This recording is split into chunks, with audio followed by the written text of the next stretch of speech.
We belong to God, the church of God belongs to God. இந்த வேலை இந்த ஊழியம் கர்த்தருக்கு உரியது. நாம் கர்த்தருக்கு சொந்தமானவர்கள். தேவனுடைய சபை கர்த்தருக்கு சொந்தமானது. So I will be continuing as we pray. This is the guidance God gave Pastor Jayam and I. நான் ஜெபித்துக் கொண்டிருந்த போது பாஸ்டர் ஜெயம் மற்றும் எனக்கு கர்த்தர் கொடுத்ததான நடத்திப்பு இதுதான். தலைப்பு: சபையின் தீர்மானங்களில் தெய்வீக நீதியும் நேர்மையும் நிலைக்கட்டும். சபையின் மூத்த போதகர்களுக்கும் தலைவர்களுக்கும் கிறிஸ்துவின் நாமத்தில் விடுக்கப்படும் எச்சரிக்கை. சபை என்பது ஒரு மனிதனின் சிம்மாசனம் அல்ல, அது கர்த்தராகிய இயேசு கிறிஸ்துவின் மந்தையாகும். தற்போது சபையில் எடுக்கப்பட்டு வரும் சில முடிவுகள் ஜெபத்தின் மூலமோ அல்லது தேவ சித்தத்தின் மூலமோ எடுக்கப்படவில்லை என்பது வேதனைக்குரியது. முக்கியமான குற்றச்சாட்டுகள் மற்றும் எச்சரிக்கைகள். சுய தீர்மானங்கள். தலைமை போதகர் ஆபிரகாம் மேத்யூ அவர்கள் பாஸ்டர் எஸ். ஆபிரகாமை அடுத்து துணை தலைமை போதகராக டெப்யூட்டி சீஃப் நியமித்தது தேவனிடம் கேட்டு பெறப்பட்ட தீர்மானம் அல்ல, அது டிபிஎம் சிம்மாசனத்தில் அமர்ந்து கொண்டு எடுக்கப்பட்ட ஒரு சுய தீர்மானம். பெயரை பயன்படுத்துதல். இந்த முடிவில் பாஸ்டர் ஜெயம் அவர்களை வற்புறுத்தி ஈடுபடுத்த வேண்டாம். பாஸ்டர் ஜெயம் அவர்களின் எண்ணங்களை நீங்கள் ஏற்க மாட்டீர்கள் என்பதால் மட்டுமே அவர் இதற்கு உடன்பட்டாரே தவிர தேவன் அவரிடம் இதை சொன்னதாக கூறுவது உண்மையாகாது. கடந்த கால பாடம்.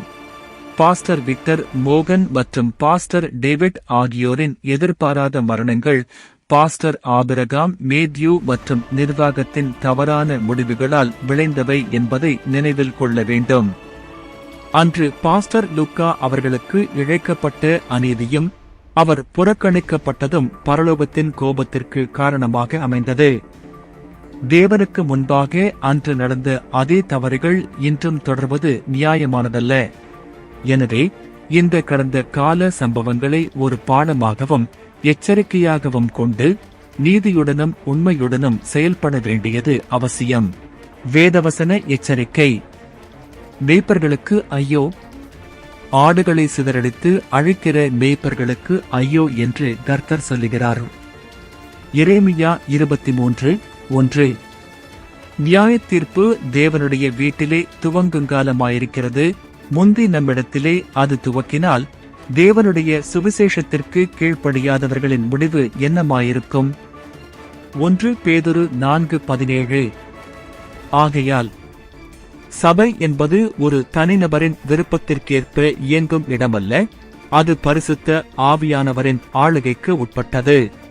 தீர்மானங்கள் ஜெபத்தினாலும் தேவ சித்தத்தினாலும் எடுக்கப்பட வேண்டுமே தவிர சுய விருப்பத்தினாலோ அல்லது மற்றவர்களை கட்டாயப்படுத்தி சம்மதிக்க வைப்பதாலோ எடுக்கப்படக்கூடாது.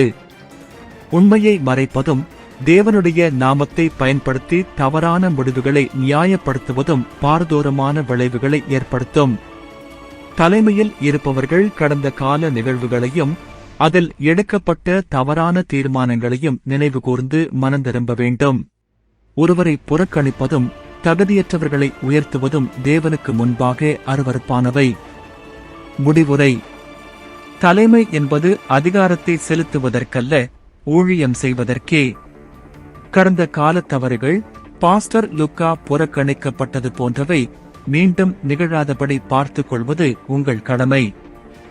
தேவனுடைய சித்தம் மட்டுமே சபையில் நிலைநிற்க வேண்டும், மனுஷனுடைய ஆலோசனைகள் அல்ல.